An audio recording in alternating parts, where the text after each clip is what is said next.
Muito bem. Décima aula do curso de foliações holomorfas. Hoje a gente vai falar do teorema de Miyaoka.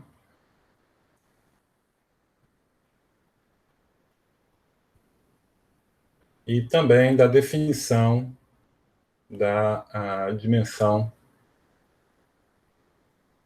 de Kodaira numérica para foliações.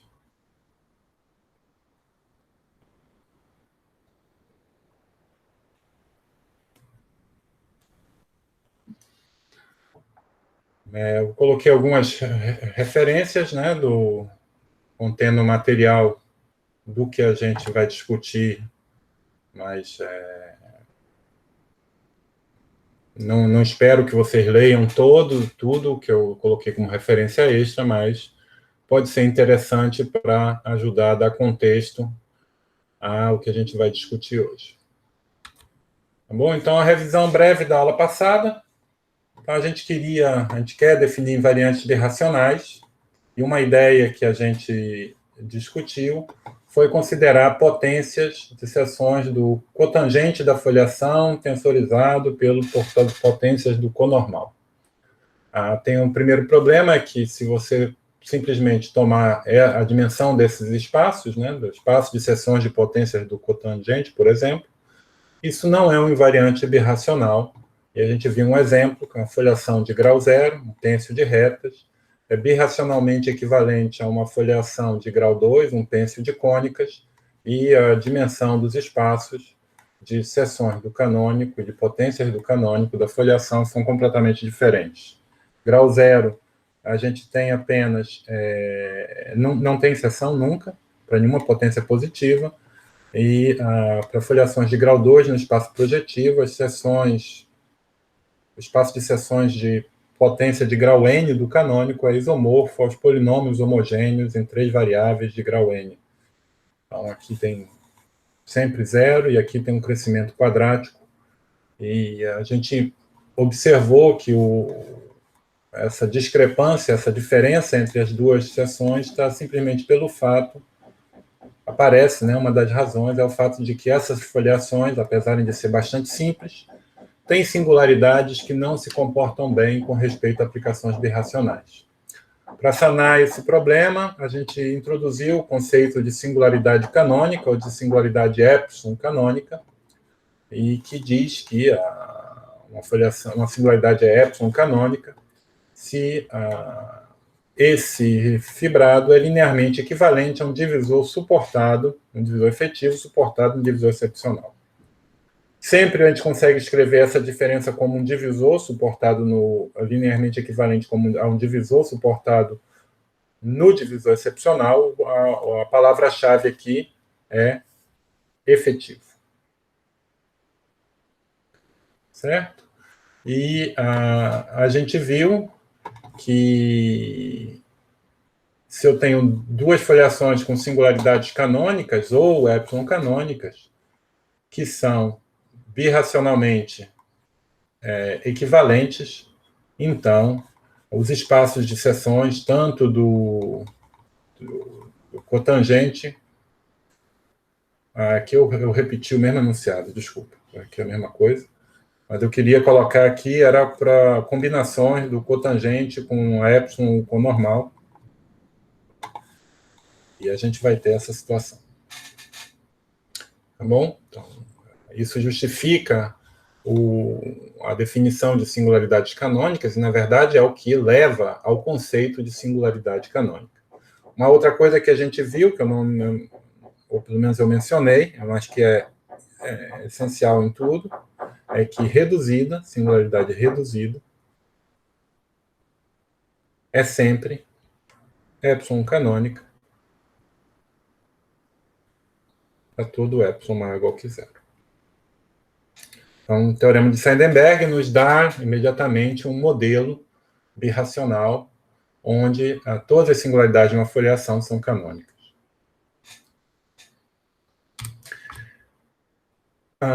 E a gente terminou a discussão, terminou a aula, né, tentando com a seguinte pergunta, né? o que eu posso dizer?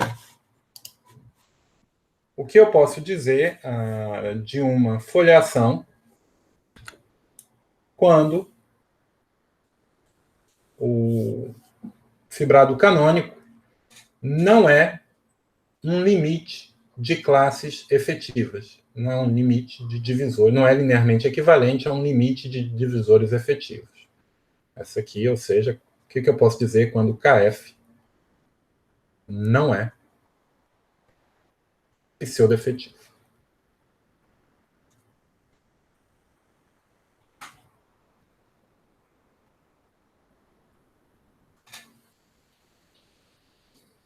Certo? E a gente mencionou, né, um teorema de Miyaoka, né, que no caso particular de foliações em superfícies, nos dá que se KF não é pseudo-efetivo, então toda folha de F é racional. Particular é uma folha algébrica. Então, como eu já mencionei, esse teorema é um teorema fundamental. Ele foi generalizado por Bogomolov e McQuillan e, ainda mais recentemente, generalizado por Campana-Palm. E o que hoje eu quero começar a aula é explicando duas demonstrações desse resultado,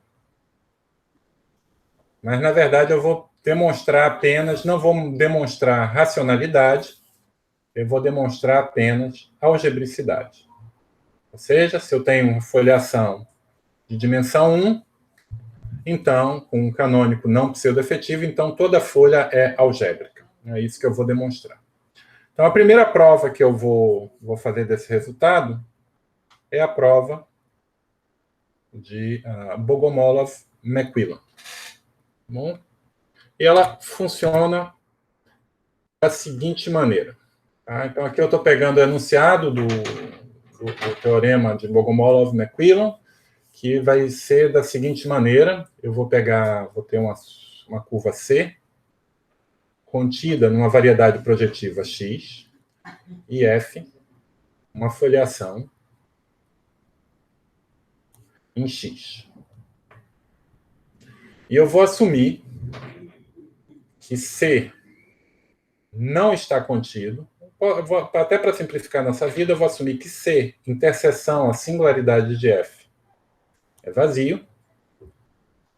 E vou assumir também que C não é F invariante.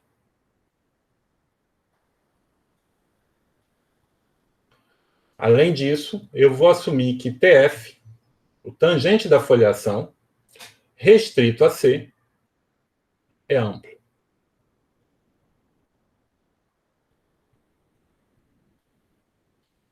Ok? Então, eu quero concluir dessas hipóteses que toda folha de F, passando por C, intersectando C, é algébrica. Tá? É isso que ele está enunciando. Ele não está enunciando mais do que algebricidade, ele está dizendo que é uma variedade racionalmente conexa. Então, aqui nessa prova, sob essas hipóteses, a dimensão da foliação não vai jogar nenhum papel. Então, a dimensão de F aqui, da foliação, é arbitrária.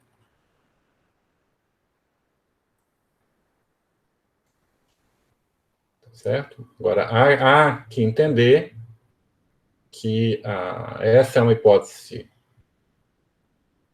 forte, e se você não está familiarizado com o conceito de amplitude para fibrados vetoriais, a gente pode, para simplificar a vida,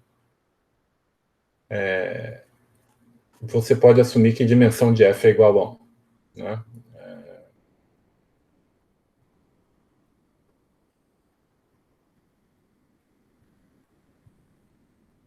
Certo? Ou seja, apesar do argumento funcionar de uma dimensão qualquer, Vamos entender, vou explicar todos os detalhes apenas no caso em que a dimensão da foliação é igual a 1.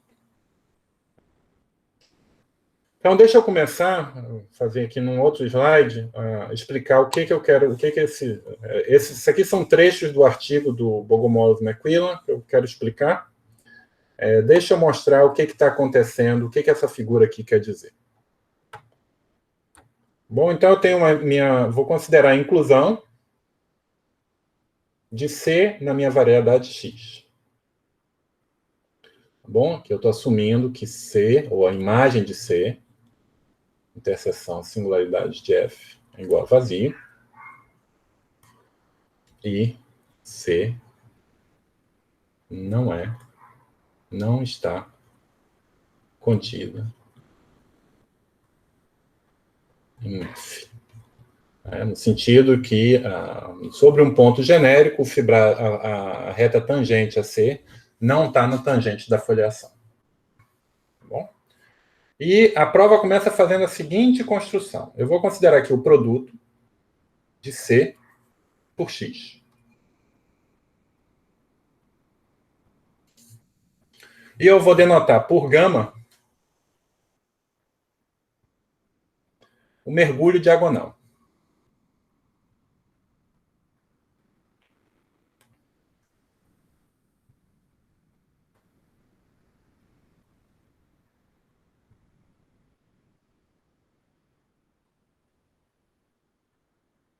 Então, essencialmente, simplesmente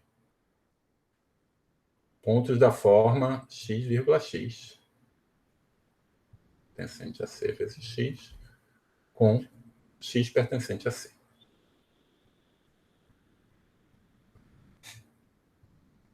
Poderia até ser um pouquinho mais formal, né? Botar aqui o i, a inclusão de x pertencente a C. Certo? Agora, perceba que aqui no produto, eu tenho uma foliação natural.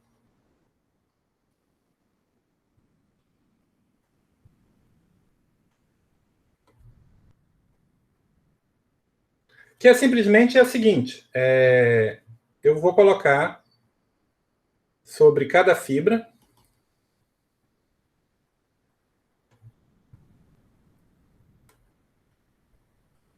dessa projeção, eu vou colocar a foliação F.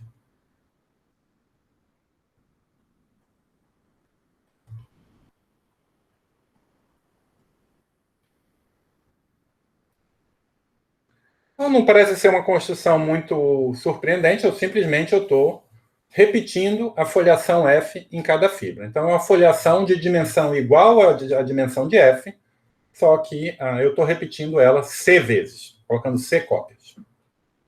Tá bom? Agora, para cada ponto aqui de gama, como eu estou assumindo que a minha foliação não é... como eu estou assumindo que a curva C não passa pelo conjunto singular, eu posso colocar o germe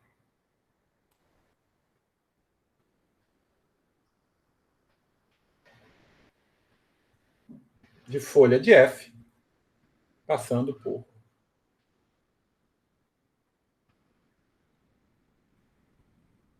X pertencente a C. Tá? Então, ele vai estar, é claro, isso vai estar contido em X vezes X.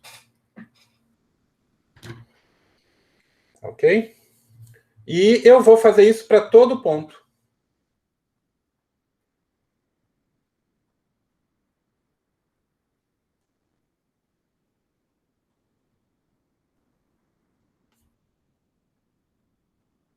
E ao considerar essa união, eu vou ter um germe de variedade contida em C vezes X e contendo gama. Ok? Não é difícil ver, né, que, de fato, isso é um germe de variedade. Vamos chamar o germe de variedade F. Deixa eu tentar explicar como é que isso funciona.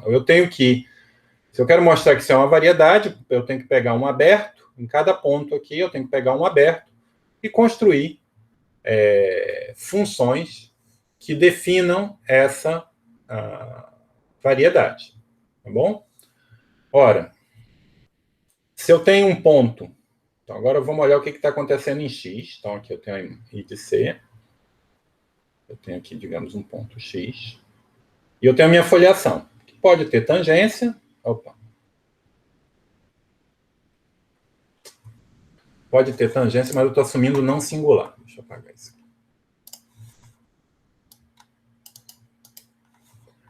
Pode ter tangência com a minha foliação, mas é não singular. Ok?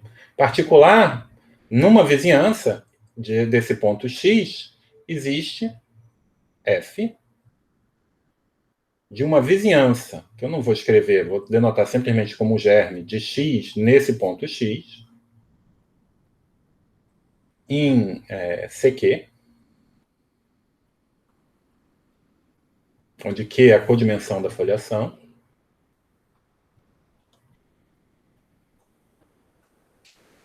tal que a F é dada por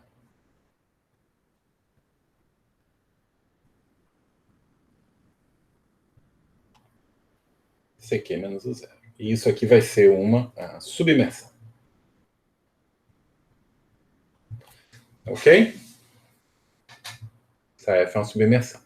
Então, como é que essa F é definida na vizinhança do ponto correspondente em gama? Então, eu posso considerar em C vezes X, XX, ou seja, no germe dessa vizinhança, eu posso considerar a função, as funções, né? Mapa daqui.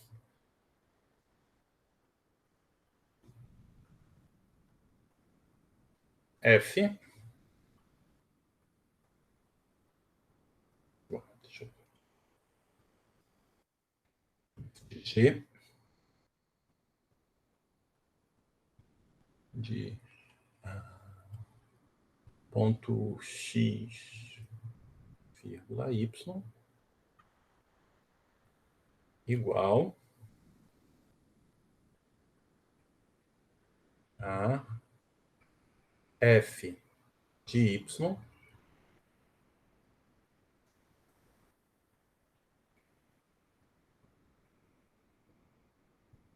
menos F de I de X. Ok?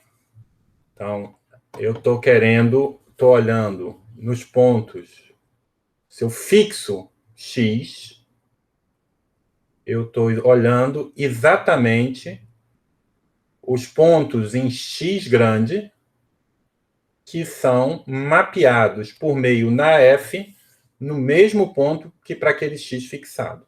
Se vocês pensarem 2 segundos, vocês vão ver que esse germe de variedade F em torno de XX, o germe, é justamente G menos 1 de zero. E como F pequena é uma submersão, essa G também é uma submersão. Logo, isso é uma variedade, um germe de variedade lisa, contido em C vezes C. Eu defini ela numa vizinhança de um ponto, mas é claro, eu posso fazer isso para qualquer ponto. E eu estou dando aqui sistemas de equações para ela. Tá bom? Então, é essa figura que está aqui. Então, está aqui minha curva gama, né, o mergulho diagonal. E está aqui F, a união de germes de folhas passando por pontos de C. Então, isso aqui é um germe de subvariedade lisa.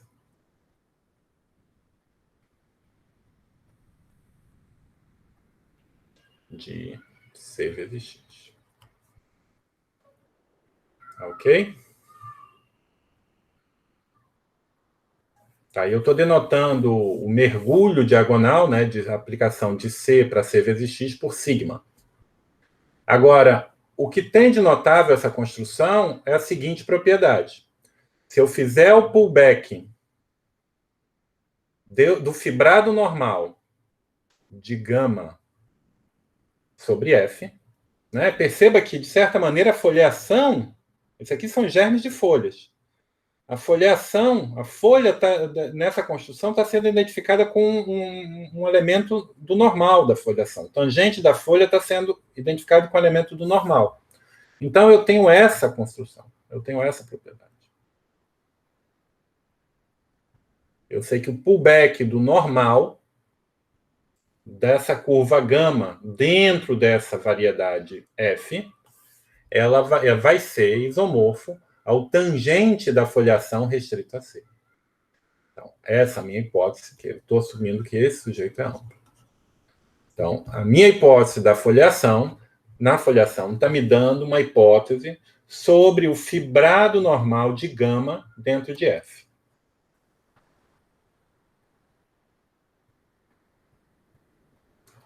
Claro?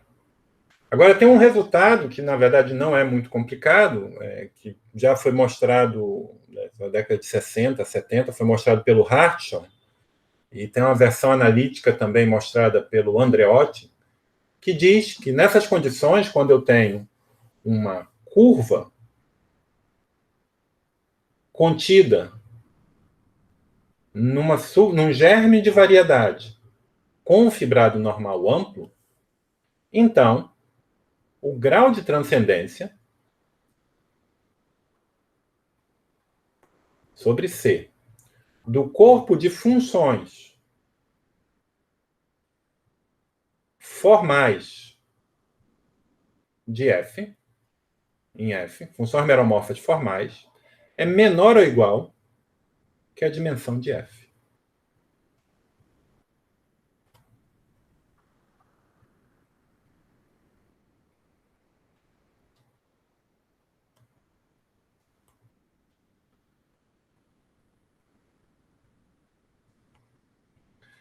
E agora, percebam que, ao mesmo tempo, isso é uma subvariedade, a F, está contida, é um germe, é bem pequenininho, mas está contido em C vezes X. Logo, ela herda um monte de funções meromorfas, convergentes, porque C vezes X são variedades projetivas e tem, portanto, muitas funções meromorfas. Então, dessa inclusão, mais o fato de que isso é projetivo, a gente deduz que o grau de transcendência sobre C de C vezes F é maior ou igual do que a dimensão de F. Simplesmente porque eu posso pegar funções meromorfas no ambiente e restringir a F para obter elementos que são algebricamente independentes. Quantos eu consigo? Tantos quanto eu tenho de dimensão do meu espaço. Tá certo? Da F. Agora, daqui eu estou deduzindo, então, combinando esses dois resultados, né? Porque uma função meromorfa, ela é uma função meromorfa formal. Então, daqui eu sei também que o grau de transcendência de CF é menor do que isso. Então, eu estou obtendo uma cota superior e uma cota inferior. Então, eu deduzo que é igual à dimensão de F. Mas isso o que quer dizer? Quer dizer o seguinte, é que se eu tomar o fecho de Zariski de F e olhar para a dimensão desse indivíduo, isso tem dimensão igual à dimensão de F. certo? Porque se isso aqui tivesse dimensão maior, as funções meromorfas do ambiente restringiriam aqui e me dariam que o grau de transcendência nelas restritas a esse sujeito seria pelo menos a dimensão dessa variedade, mas não pode.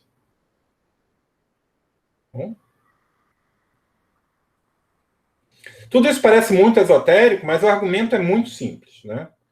Essencialmente, o argumento do Hartshorne, que aparece também lá no McQuillan, para mostrar esse resultado,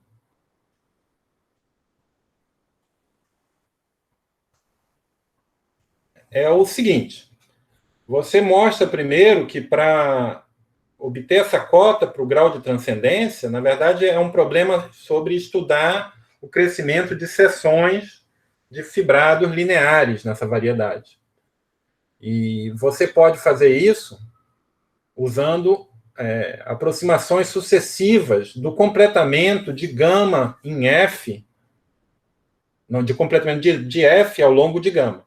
Né? Então, eu troco F, que é uma coisa convergente e difícil de quantificar algebricamente, pelo completamento de F ao longo de gama. Então, é a vizinhança formal de gama.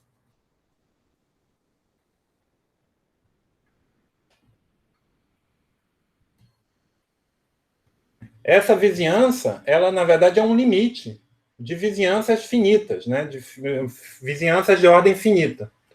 Né? Então, esse cara é construído com um limite e esse é um objeto completamente do mundo algébrico. E é mais fácil de trabalhar.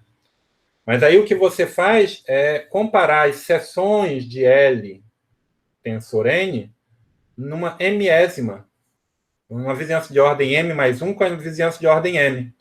E aí você tem uma sequência exata natural, que é deduzida da restrição, né? E o núcleo da restrição de L a Fm mais 1 para F, de L para Fm, é o que está aparecendo aqui. Mas a hipótese desse fibrado ser amplo me garante que para M suficientemente grande, isso vai ser zero. E aí você faz uma estimativa e obtém uma cota superior, e esse R que aparece aqui tem justamente a ver com a dimensão. Mas você pode simplesmente usar o Hartshorne se não está.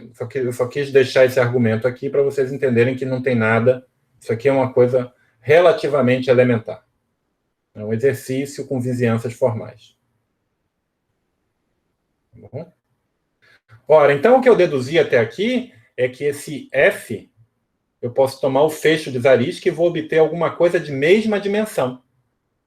Mas aí observe que você recupera a folha passando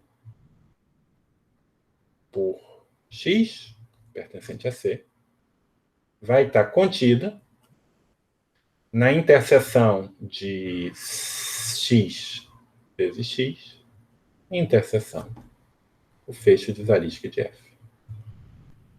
Mas esse cara vai ter dimensão igual à dimensão do F. Então, na verdade, eu estou mostrando que o fecho de Zariski da folha tem a mesma dimensão da folha. Ou seja, eu estou mostrando que a folha é algébrica. O fecho de Zariski do germe da folha tem a mesma dimensão da folha, ou do germe da folha. Isso quer dizer que a folha é algébrica. Então, esse argumento vocês vão encontrar no Bogomolov-McQuillan, tem uma outra referência também na minha lista inicial que é o Quebeco-Solacon de Tom, onde eles explicam esse argumento também em detalhe. E vocês podem ler e vão verificar que são exatamente esses ingredientes. Então, isso é o que prova a algebricidade. Ok?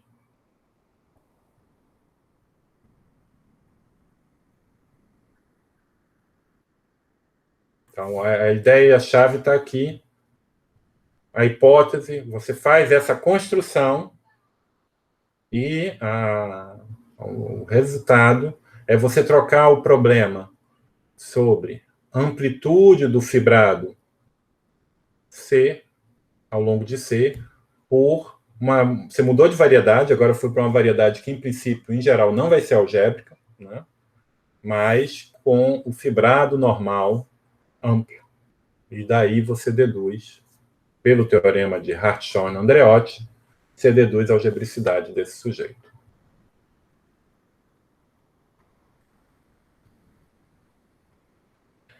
Bom, eu quero dar uma outra demonstração, talvez mais simples. Deixa eu enunciar, mas para fazer essa demonstração eu vou precisar de uma construção auxiliar também.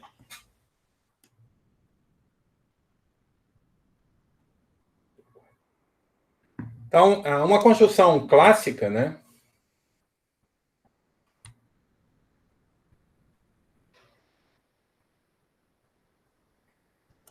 São clássica para superfícies de Riemann. Deixa eu lembrar. É essa construção que eu vou utilizar. Que é a construção seguinte. Eu pego L, um fibrado linear.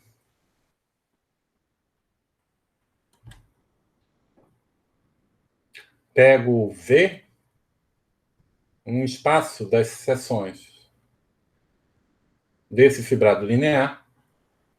E, a partir disso, eu posso definir um divisor. Tá certo? Olhando para os pontos de inflexão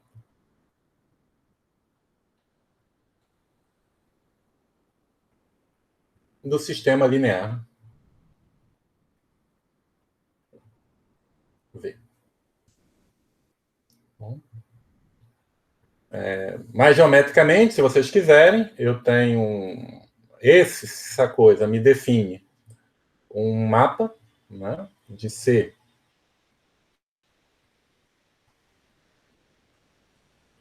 no projetivizado do dual de V, né, que manda um ponto X em sigma pertencente a V tal que sigma X igual a zero, que se eu fixo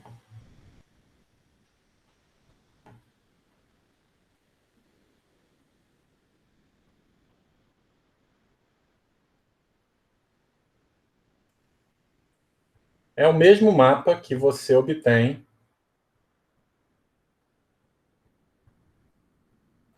né, só que definido de forma intrínseca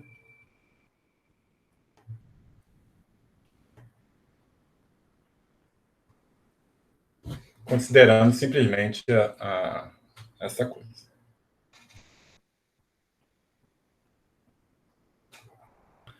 Tá certo? Bom, agora então eu tenho uma curva em um espaço projetivo e eu posso olhar para os pontos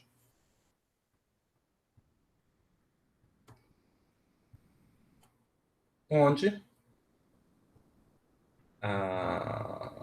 então seja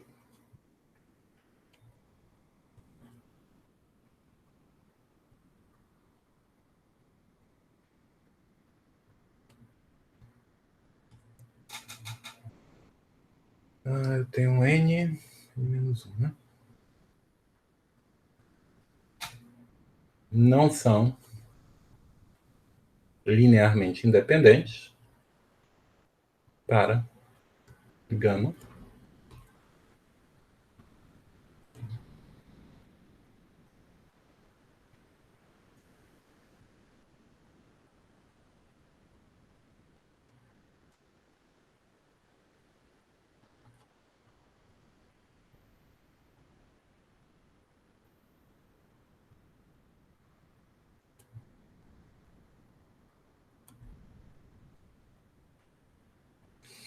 Certo?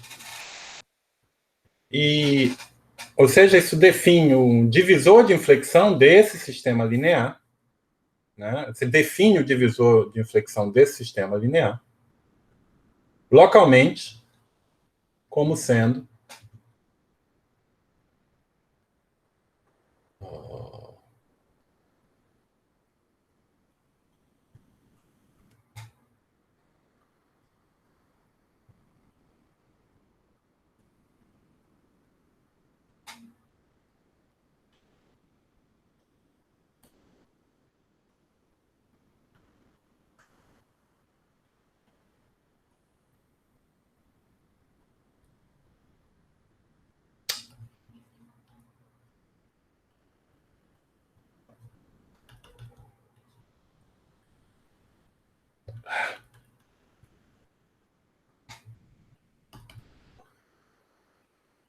Onde com FI.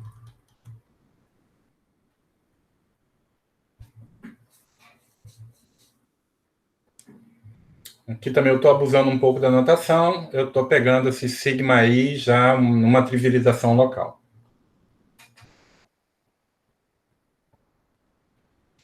Bom. E o que acontece é que isso, globalmente,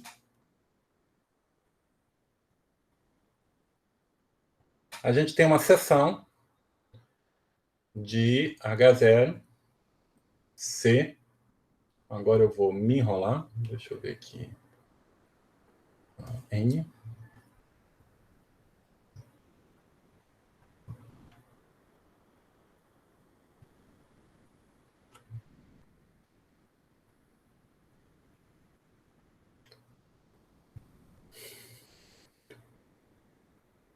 Ou alguma coisa parecida com isso.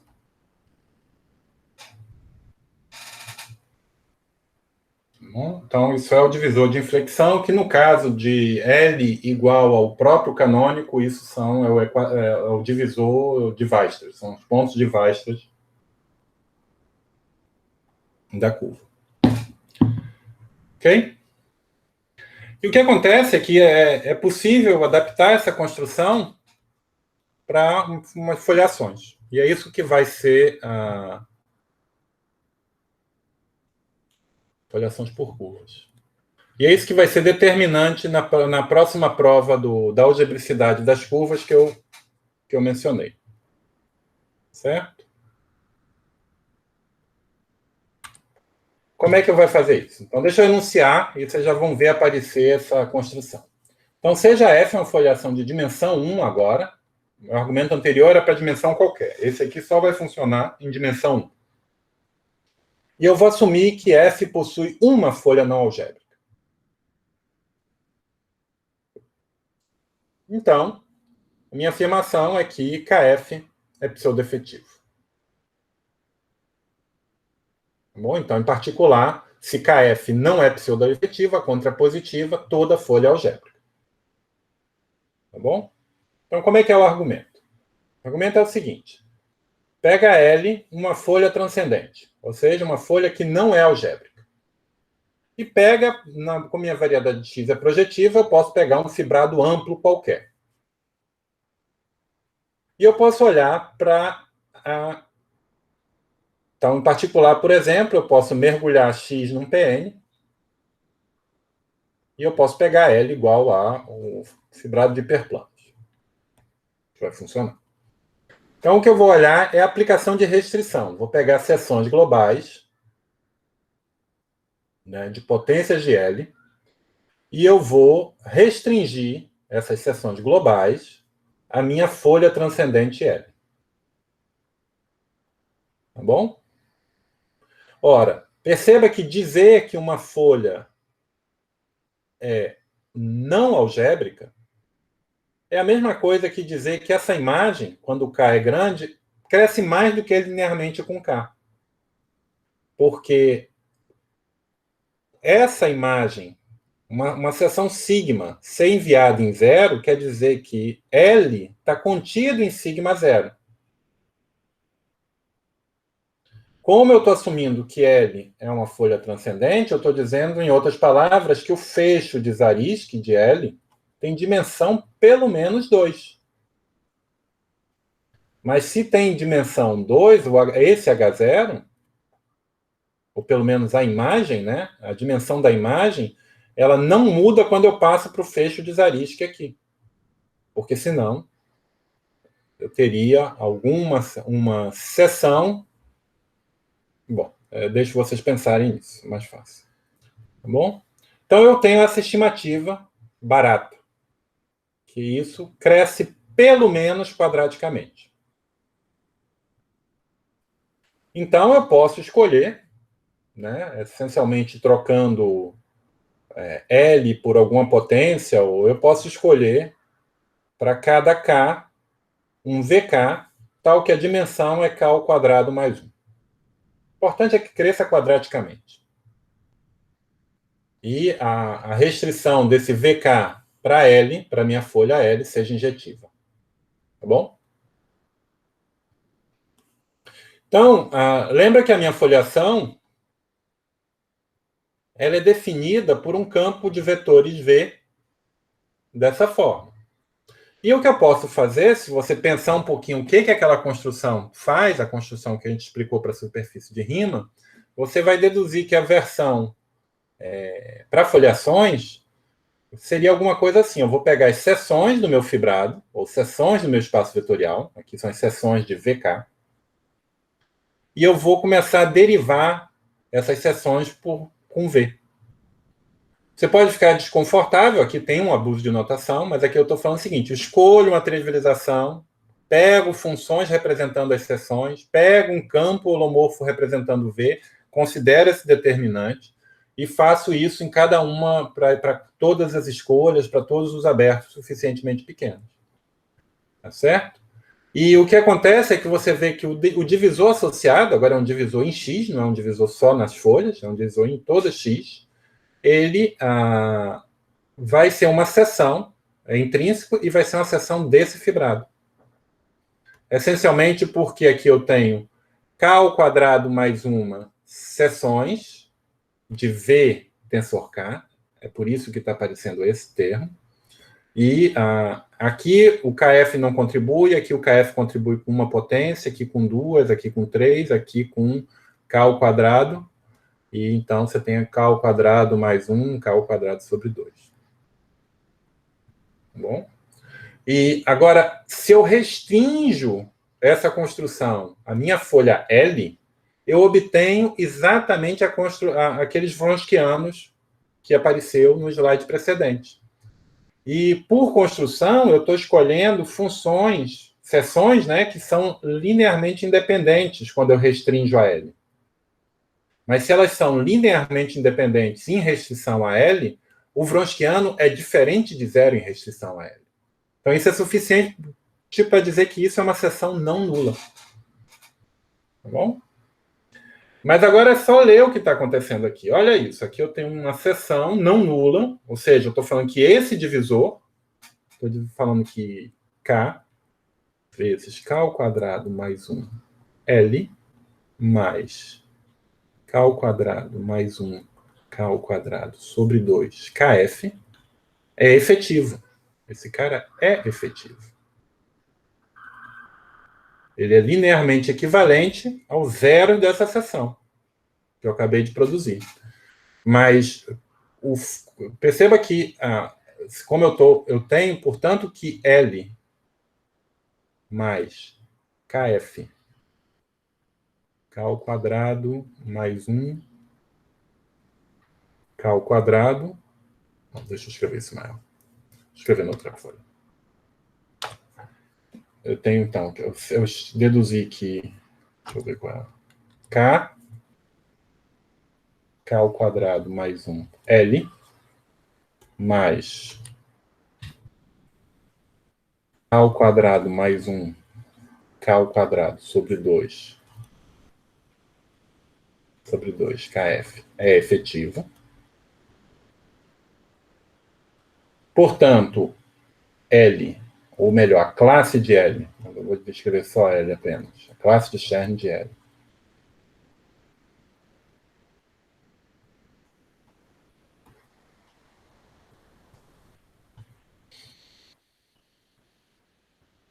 Ih, fiz besteira. Eu queria fazer o contrário. Eu queria escrever K ao quadrado mais 1, dividido por 2 vezes K ao quadrado mais 1, L, mais KF. Não é efetivo, porque isso aqui não é mais um divisor, eu multipliquei por um número racional, mas eu sei que ele pertence ao cone efetivo. Né? O cone é o cone gerado pelos divisores efetivos. Né? Se eu quiser, eu posso botar aqui, talvez fique mais claro, se eu botar a classe de Chern. Aqui era alguma coisa que vivia no Nerão Severo de X. Tá bom? Mas agora eu tomo o limite quando K vai para infinito. Isso aqui é um polinômio cúbico dividido por um polinômio de grau 4. Então, eu tenho que o CKF pertence ao fecho. Ou seja, KF é pseudo-efetivo.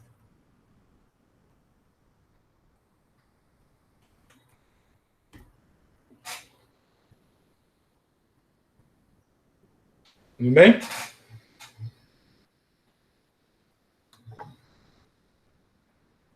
Bom, então isso é uma outra prova. É claro que a gente não está mostrando a racionalidade, e ela tem um defeito, é que ela precisa dimensão 1. Dimensão maior ou igual que 2, eu não sei fazer ela funcionar. Mas em dimensão 1 dá uma prova que eu acredito que é um pouco mais simples do que aquela parte anterior. Mas ainda fica faltando, em ambos os casos, eu não expliquei como mostrar que a curva é racional. Tá bom? Tudo bem. Mas assumindo que a gente sabe que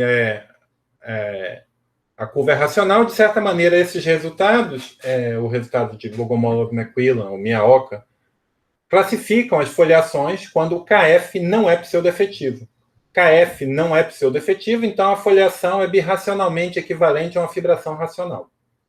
Fica a pergunta, a gente pode voltar para aquela nossa pergunta, quando o KF é pseudoefetivo, o que eu posso dizer da dimensão de Kodaira? Qual é a dimensão de Kodaira esperada? Qual é a dimensão de Kodaira que você deveria imaginar? Lembra que a dimensão de Kodaira é a ordem de crescimento de seções de potências do KF. Né? Então, para poder tentar entender melhor essa ordem de crescimento, é sempre bom lembrar uma ferramenta básica que a gente tem para calcular o H0 de seções de fibrado, que é o Riemann-Roch. E o Riemann-Roch em superfícies, ele se lê dessa maneira. Eu tenho L um fibrado linear, característica de Euler de L, né, soma alternada das dimensões de cohomologia, pode ser expressa como a característica de Euler do fibrado trivial, mais um meio, um número que depende apenas de propriedades de interseção de L. Bom? Então, de certa maneira, se eu coloco um M aqui, né, ou se você preferir, não gostar de notação aditiva, preferir multiplicativa, botar um M aqui, o que vai sair aqui é um M ao quadrado menos M kx. Então, se eu me preocupo com a característica de Euler ao invés do H0,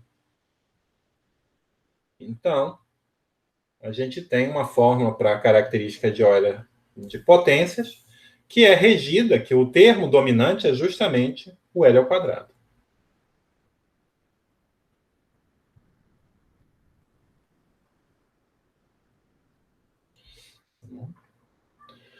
Então, mas tem dois problemas. O que a gente está interessado é esse sujeito. Então, em princípio, eu precisaria de garantir, precisaria de teorema de anulamento para garantir que isso aqui é zero. Para poder utilizar. Não preciso. Para poder utilizar essa fórmula como uma estimativa para o crescimento dessas seções. E um outro problema é que quando L é pseudo-efetivo, L ao quadrado e L kx, eles carregam muito pouca informação. Por quê? Tem a ver com que a gente uns exemplos que a gente já viu. Né? Então, vamos pensar caso mais simples. Vamos pegar o x, blow-up de um ponto. Bom? Então, se eu pegar o pullback do OP2 de 1, as seções desse sujeito e das potências vão ser exatamente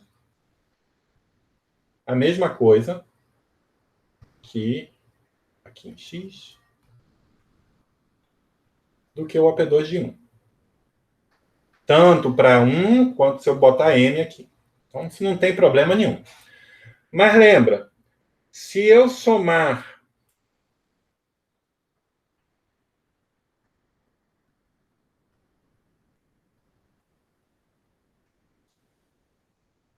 isso aqui também é a mesma coisa que o OP2, π estrela, de OP2 de M, tensor O de X, L, E. Para qualquer L maior ou igual que zero. Né? Se eu tenho uma seção desse sujeito, eu consigo botar aqui embaixo. E se eu tenho uma seção embaixo, ela se estende para uma seção daqui. Lê o que está escrito aqui. Eu estou pedindo o H0 desse espaço, são as seções desse fibrado, que eu conheço, que são o pullback das seções de baixo, que podem ter polos de ordem L no divisor excepcional. Mas o conjunto de polos não pode ficar restrito a uma coisa negativa. Então, por isso que isso aqui você não tá mudando, você não está permitindo mais seções do que você tinha anteriormente. Tá certo? E, portanto, enquanto esse sujeito, se eu pegar L igual a π estrela de OP2 de 1, eu tenho que L ao quadrado, é a mesma coisa que o L ao quadrado embaixo é 1. Agora, se eu pegar L tensor O de X, L E, o quadrado desse sujeito vai ser L ao quadrado, mais 2 vezes L vezes E, π estrela de L vezes E, mais L ao quadrado E ao quadrado. Então, isso aqui é mais 1, isso aqui é 0, e isso aqui é menos L ao quadrado. Então, apesar de eu ter muitas seções, esse cara pode ser muito negativo. E esse L, ele é efetivo. Então, ele é pseudo-efetivo. É uma soma de dois efetivos. E, da mesma maneira, eu consigo alterar esses valores e eles vão carregar pouca informação. Não é muito útil. Sem falar que é mais fácil, também não é nada claro se a gente vai conseguir teoremas de anulamento para esse termo aqui que atrapalha. Mas o problema de entender seções de múltiplos de um fibrado dado foi estudado na década de 60 por Zariski, e ele deu uma correção, uma maneira de você conseguir adivinhar de forma mais inteligente, a partir de Riemann-Roch, a dimensão esperada das seções de um múltiplo de um fibrado. Como é que ele fez isso? Eu preciso de umas definições para começar a descrever a história. Né? Então, vou pegar uma variedade projetiva qualquer e eu vou introduzir o conceito de NEF, um fibrado linear NF, se ele intersecta as curvas não negativamente, para qualquer curva. Tá bom? Então, esse NEF, tem alguns autores que chamam de numericamente efetivo,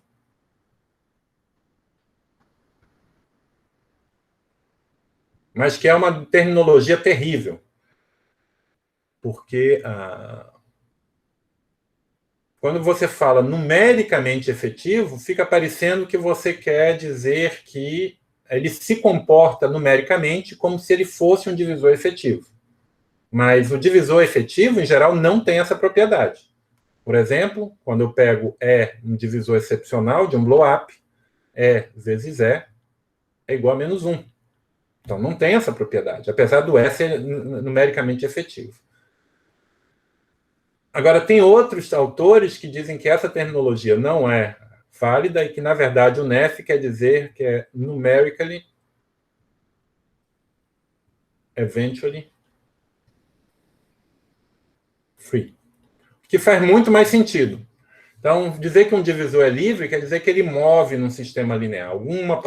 Eventualmente livre quer dizer que alguma potência move num sistema linear. E numericamente os divisores que são eventualmente livres, eles vão ter essa propriedade, porque como eles movem num sistema linear, eles não podem ter componente fixa, então sempre que você calcular um divisor que é eventualmente livre com a curva, eu posso movê-lo para que ele intersecte a curva propriamente e obter essa não negatividade. Então, acho que isso aqui não é a boa terminologia, apesar de alguns autores dizerem que é isso. Essa é a boa terminologia, e tem vários autores que dizem que de fato é essa. Tá bom? E um outro conceito importante, né, que assumindo que vocês estão familiares com o que é um fibrado amplo, a gente diz que um fibrado é big se ele se comporta como um fibrado amplo no que diz ao crescimento de potências de seções, ou seja, tem a maior ordem possível de crescimento, m é a dimensão de x. Tá certo? E a gente pode fazer aqui esse jogo de olhar para o fecho do cone gerado por esses elementos, né? Então, você vê que o NEF é uma condição fechada, então ele já é um fechado, e ele funciona não só para fibrados, mas para combinações de fibrados com coeficientes reais. E acontece que o NEF acaba sendo o fecho do amplo, do cone amplo, e o pseudo-efetivo acaba sendo o fecho do cone big. Só para dar um pouquinho de contexto, um pedaço de informação, né, sobre a teoria de superfícies. Se eu tenho para você ver essa equivalência aqui, você vai precisar usar o Nakai-Mosejon, que diz que se eu tenho um fibrado linear na superfície, então ele é amplo, se somente se ele tem quadrado positivo e intersecta toda a curva positivamente também. Nessa direção é trivial, o conteúdo está na direção inversa. Bom? Tá certo. Então, aqui essa é um slide para introduzir essa noção de NEF.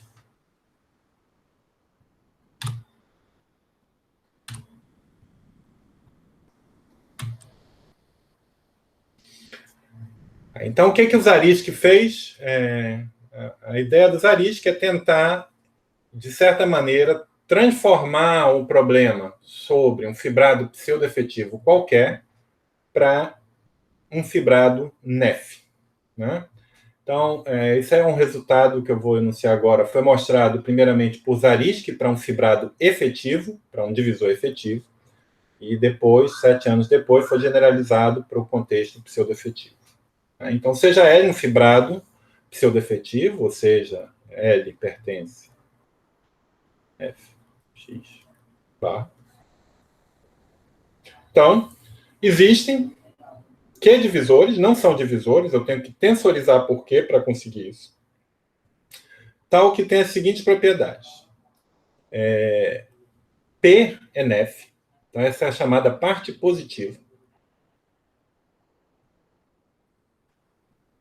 Então, mas atenção, aqui, apesar de ser parte positiva, se eu resolvo exprimir eles como divisores, eu não estou dizendo que é um divisor efetivo. Ele pode ter coeficientes negativos. O que eu estou falando é que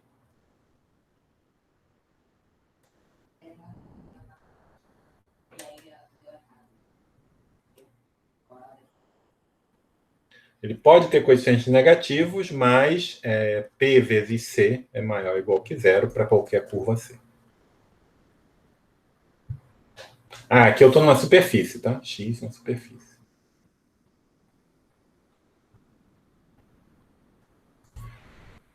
O N é efetivo. Né? Então, quando eu escrevo N, ele vai ser uma soma de AI, EI, com esses AIs todos maiores ou iguais a zero. Então, vocês podem imaginar uma situação em que o N só tem um elemento, que é um divisor excepcional, um E, coeficiente positivo, mas com quadrado negativo. E outra informação que a gente tem é que, com suporte contrátil, isso é a mesma coisa, pelo critério de Grauss, que dizer que essa matriz é negativa definida.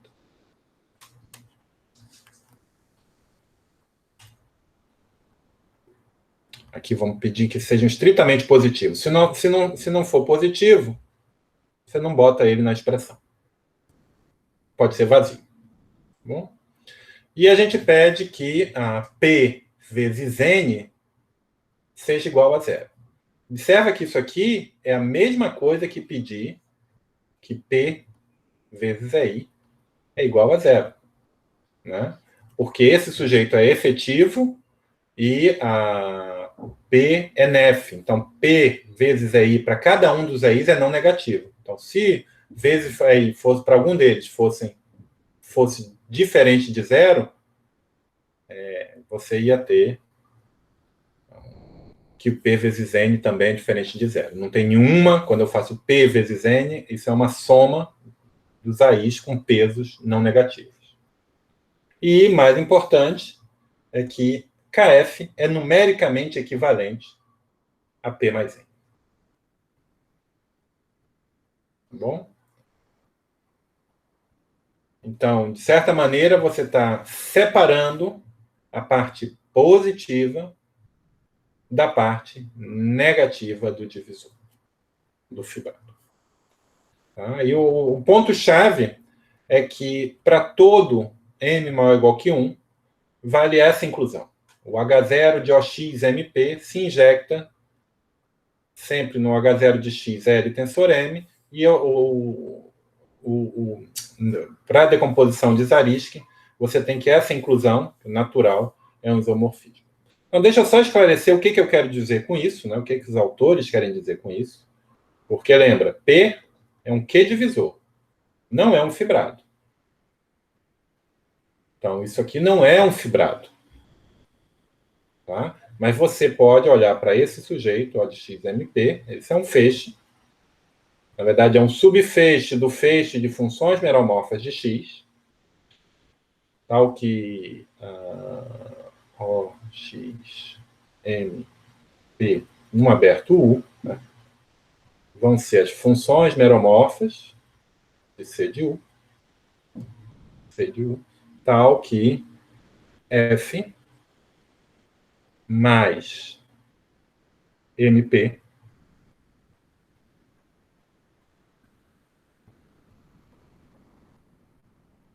é maior ou igual a zero.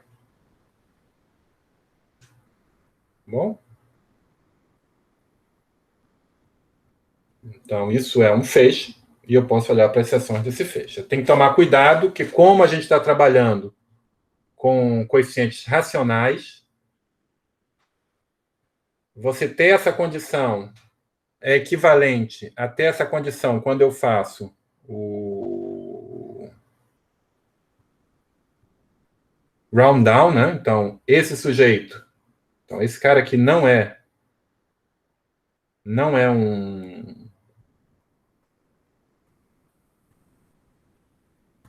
fibrado. Mas eu posso sempre fazer o round down. Aqui MP é realmente um divisor. Aí eu posso fazer o round down, que aí agora virou um divisor com coeficientes inteiros, então é de fato um divisor. E esse sujeito aqui é localmente livre, é fibrado. E o H0 de um é igual ao H0 do outro.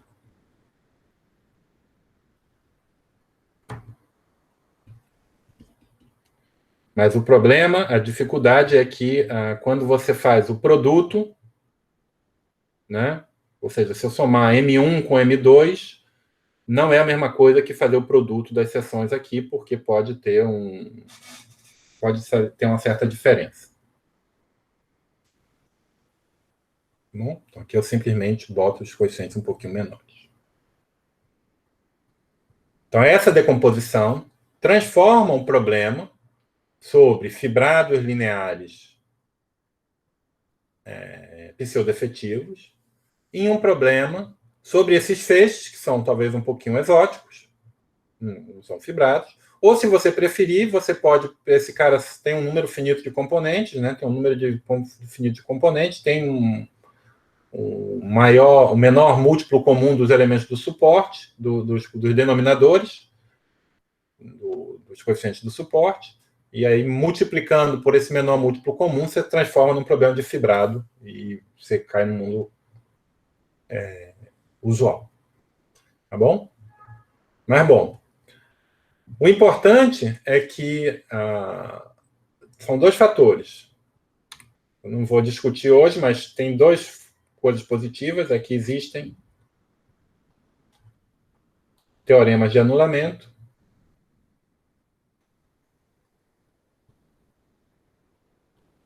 para fibrados NEF.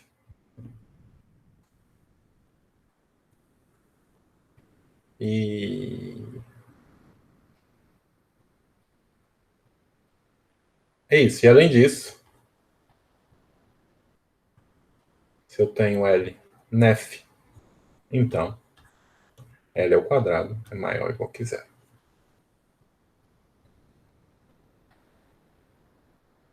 Tá bom? Então, essas duas observações triviais, né? Que talvez nem seja tão trivial, mas segue daquele fato que o NEF é fecho do amplo, permite a gente dar um palpite mais esclarecido para a dimensão numérica para a dimensão de Kodaira, ou para o crescimento de seções de um fibrado qualquer. Em particular, você pode falar, dar uma estimativa mais esclarecida para a dimensão de Kodaira de uma folhação. E é isso que essa estimativa vai se chamar dimensão de Kodaira numérica. Tá bom? Então, a dimensão de Kodaira numérica, a gente diz que é menos infinito, né? Vou pedir aqui sempre que F seja reduzida, para poder não se meter em encrenca. A gente vai definir se VF igual a menos infinito se KF não é pseudo-efetivo. Deixa eu observar que isso aqui sempre implica que a Kodaira de F é menos infinito, né? Porque se não for pseudo-efetivo, não tem chance de ter seção, nem potência nenhuma vai ter seção. E a gente define as outras dimensões numéricas como sendo 0, se P é numericamente equivalente a 0, 1, se P ao quadrado é igual a 0, mais P é diferente de 0, e 2, se P ao quadrado é positivo.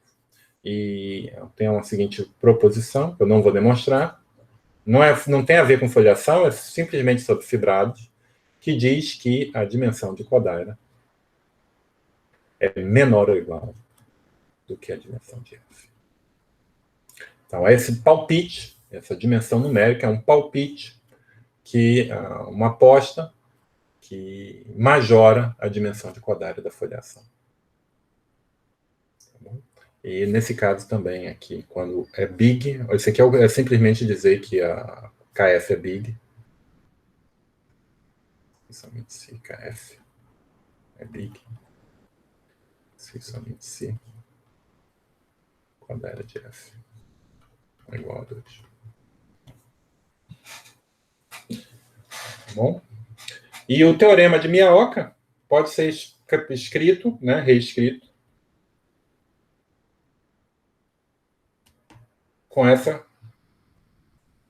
dessa forma. No F, a dimensão de Kodaira numérica é menos infinito, se e somente se F é birracional a uma fibração racional. Tudo isso em dimensão 2, tá?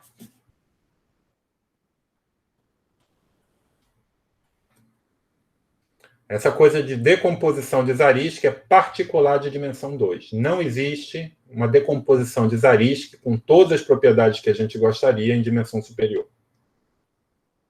Existem coisas similares, mas não têm propriedades tão boas quanto em dimensão 2.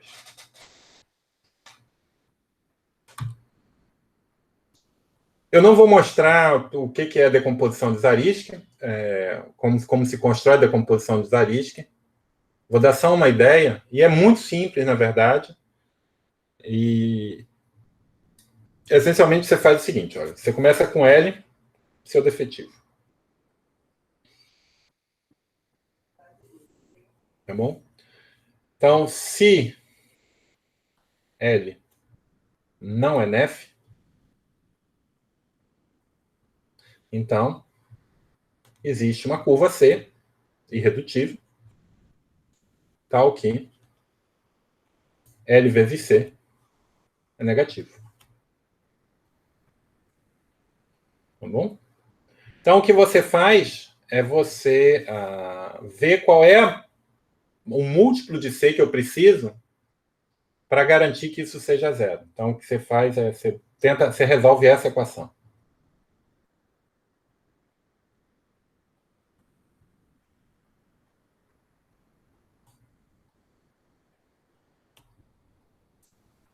Você vai ter uma solução. Né? E você tem que mostrar também que se... Você tem que mostrar que C ao quadrado é negativo.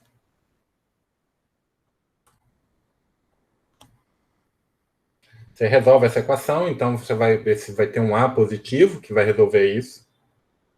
E aí você define, digamos, a primeira aproximação da parte nef como esse L menos AC, e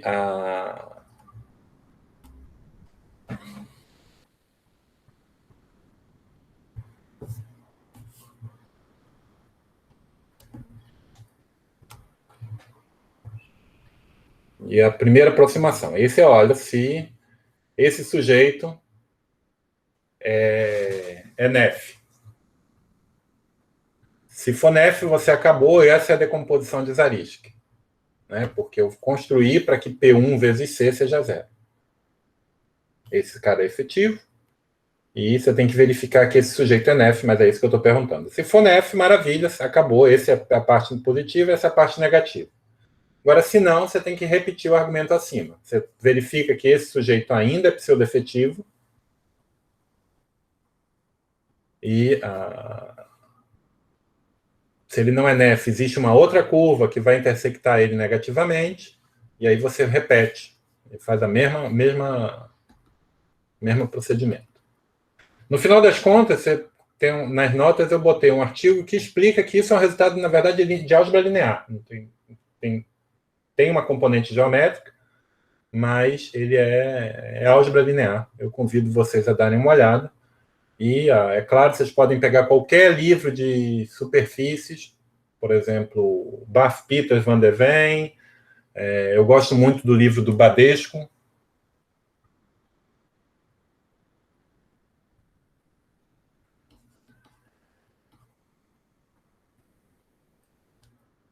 Ou, se vocês quiserem também, um livro muito útil para todas essas questões sobre fibrados, sobre positividade,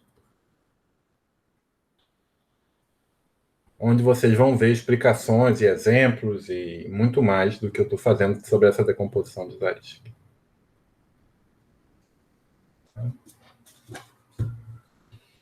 Mas eu não vou fazer isso. O que a gente vai fazer é meio que tentar entender em algum momento como é essa decomposição de Zariski para o fibrado canônico de uma foliação. Tá bom? Agora, deixa eu também definir a dimensão adjunta numérica, né? Que a gente pode simplesmente fazer o seguinte: eu vou dizer que essa dimensão é igual a menos infinito se kf mais epsilon em estrela f não é ICF para epsilon próximo a zero é positivo,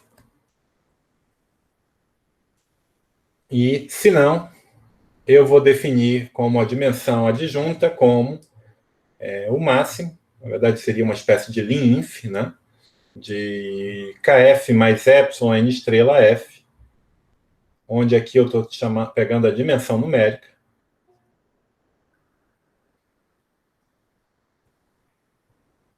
né? E eu fazendo o mesmo truque. Isso aqui vai ser pseudo-efetivo, aí eu posso pegar e escrever ele como Py mais Ny, e eu defino 0, 1 ou 2 de acordo com a propriedade do Py.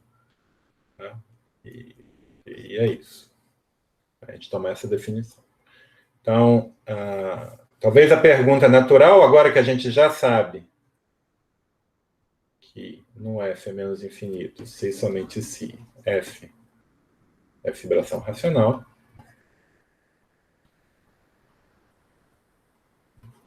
talvez uma pergunta: quem são as foliações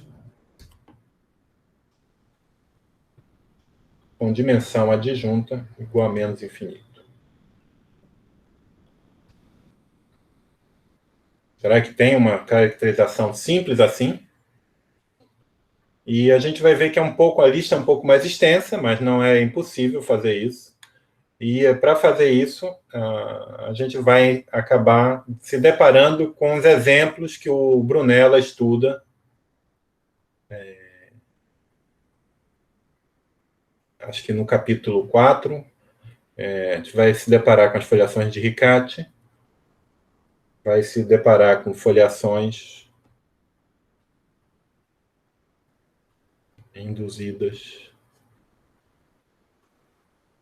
por campo de vetores e quocientes dessas coisas. Certo? Mas eu ainda não decidi qual momento que eu vou demonstrar isso. Eu vou, na verdade, na próxima aula a gente vai começar a falar, vai ver esses exemplos que vão ter que aparecer, mas não vou fazer um estudo tão aprofundado quanto aparece no livro. Vou simplesmente ver a definição desse exemplo aqui. E a gente vai começar a falar de modelos minimais. Esse é o conteúdo da próxima aula.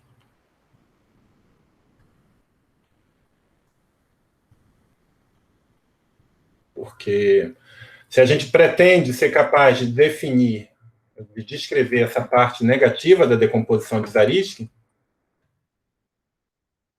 seria interessante a gente não evitar redundâncias, evitar blow-ups desnecessários, trabalhar com um modelo mais econômico possível, que são os modelos minimais para foliações.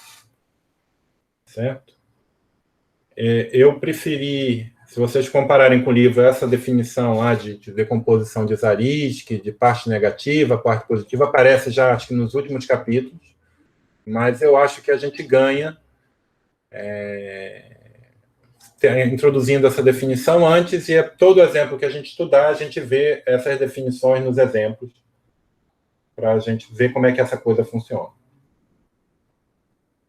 À primeira vista, eu concordo que pode parecer um pouco esotérico, mas isso é uma das magias que acontecem em dimensão 2, que fazem com que a teoria seja particularmente, tanto de variedades, quanto de superfícies, quanto de foliações em superfícies, seja particularmente mais simples.